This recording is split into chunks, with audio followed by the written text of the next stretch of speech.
Hey, Miss Garcia. Hey, Miss Kane. How are you? I'm great. Great. It's time for safety flip. Woo! Yeah. Get your All rubber right. band ready. Okay. Pull our All hair back. you ladies and gentlemen, pull that hair back. Make sure that it is not in the way when we do labs.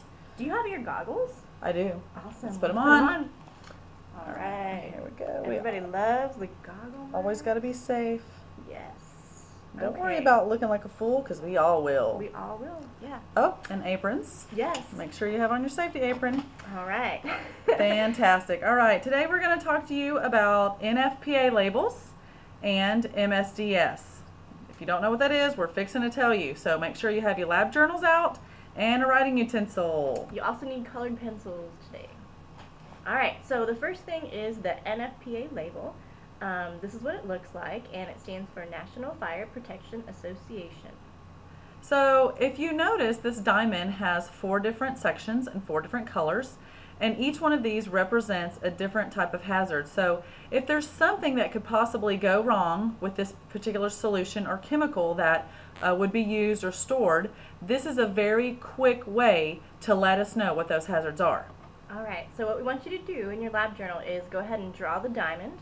We want you to color each of the 4 sections and then label them. So for example, the blue section is the health hazard, the red is fire hazard, yellow is instability or reactivity, and then the white section is specific hazard. We don't expect you to know all of the numerical values below each of these, but what we do want you to know is that when they increase from 0 to 4, that they become more hazardous or more dangerous. And with specific hazards, as you can see, those are with symbols, or actually they're spelled out with the letters of each of those particular hazards. All right, so if you need to, go ahead and pause the video right now so that you can finish drawing and labeling. All right, so here's an example of a NFPA label that would be maybe on kind of like a truck that stores gasoline, or a barrel or something of that nature that holds gasoline. As you can see, over in the fire hazard, there's a number 4, which means that the flash point, or where it would actually catch fire, would be below 73 degrees, which is not very warm. The reactivity or instability is 0, so it's a very stable type of solution. The health hazard is a 1, which means that it's slightly hazardous, and there doesn't seem to be any specific hazards to this particular product at the time. All right, if you look underneath the diamond, you can see some different protective equipment that you need. For example, you would need to wear chemical goggles or gloves. If you were to have an accident, it says you need to use the eye wash or the safety shower. And also they recommend no smoking. So you'll see this, these little labels underneath the NFPA label sometimes. Another example, you may see this one a lot sometimes if you have barbecue pits or things like that that use propane. This is what you would see on the side of your propane tank, with a 4 for fire, 0 for reactivity, 1 for health, and there doesn't seem to be any kind of specific hazard. And then of course no smoking. Some chemicals that we'd be using this year in our labs do have NFPA labels, and they look a little bit differently. So this first one that Miss Kane has, this is kind of the label that we showed you. It's kind of an old school label. And it is the diamond shaped and kind of tells you what's going on with that particular solution. The newer solution that we have, the newer label, kind of doesn't have a diamond anymore. It just has the numerical values, and it tells you what they stand for, and then it also has the protective equipment and lets you kind of see what type of protection that you would need for this particular lab.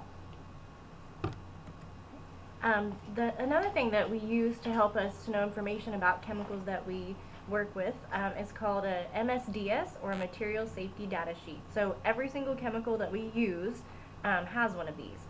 And as you can see, there's different sections. This is a MSDS for ammonia, but each of the sections is always the same no matter what chemical you're using. So section 1 is chemical product and company identification, so just kind of basic information. Section 2, composition, information on the ingredients in the chemicals, and so forth. So what we want you to do on here is to write down what are the different sections Okay, so on an MSDS, what kind of information would I be able to find? So make sure you write that in your journal. In your lab journal, you need to make sure that you understand and have written down what NFPA stands for, and also MSDS, that you know what each of those letters stands for, and that you have each section of your MSDS listed in your lab journal, as well as what each color code and category stands for in your NFPA label. Something that you will need to have when you use chemicals in your labs, or especially if you are using chemicals in your scientific method or science fair project, you will have to have an MSDS to accompany any type of chemicals that you use. And something that we as teachers would look at as the MSDS would be, what if we have an accident? What do we do? So as you can see on here, it says first aid measures for section 4. So for ammonia, it says call a physician, seek medical attention for further treatment, and so forth. Internal, so what if somebody swallowed it? Or external, if it just pours on your skin or whatever. So that's something that's important. Also, if you look at section 7, it says handling and storage. It tells us how to store all of these chemicals when we're not using them.